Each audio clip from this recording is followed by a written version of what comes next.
G7 शिखर परिषदेत सहभागी होण्यासाठी पंतप्रधान नरेंद्र मोदी कॅनडात दाखल. कॅल्गरी विमानतळावर पंतप्रधानांचं जोरदार स्वागत. G7मध्ये विविध नेत्यांना भेटून महत्त्वाच्या जागतिक मुद्द्यांवर विचार मांडत. ग्लोबल साऊथच्या प्राधान्यांवर भर देणार पंतप्रधान नरेंद्र मोदी यांचं निवेदन. अस्थिरता आणि दहशतवादाचा प्रमुख स्रोत असलेल्या इराणकडे अण्वस्त्र असू नये.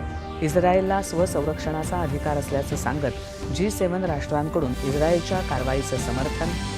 इस्रायल इराण संघर्षाच्या पार्श्वभूमीवर अमेरिकेचे राष्ट्राध्यक्ष डोनाल्ड ट्रम्प G7 परिषद सोडून परतले. मात्र या संघर्षात मध्यस्थी करण्यासाठी प्रयत्न करत नसल्याचा ट्रम्प यांचा दावा. भारतीयांनी तेहरानबाहेर सुरक्षित ठिकाणी जाण्याच्या आणि दूतावासाच्या संपर्कात राहण्याच्या इराणमधील भारतीय दूतावासाच्या सूचना. मदतीसाठी 24 तास कार्यरत नियंत्रण कक्ष स्थापन.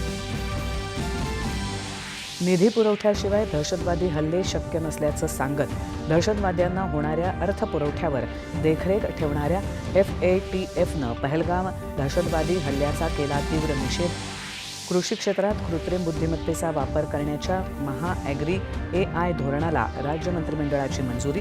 कृषी तंत्रज्ञानात क्रांती घडवणारा निर्णय. धारावी पुनर्विकास प्रकल्पातल्या SPV आणि इतर संस्थांमधल्या भाडेपट्टा करारावरील शुल्क माफ करण्याचा राज्य मंत्रिमंडळाचा निर्णय. भारतातील सर्वात मोठ्या गतिशक्ती मल्टी मोडल कार्गो टर्मिनलचं हरियाणात मानेसर इथे रेल्वे मंत्री अश्विनी वैष्णव यांच्या हस्ते उद्घाटन. ICCकडून महिलांच्या एकदिवसीय क्रिकेट विश्वचषक स्पर्धेच्या तारखांची घोषणा. 30 सप्टेंबर ते 2 नोव्हेंबर या कालावधीत भारत आणि श्रीलंकेत रंगणार सामने.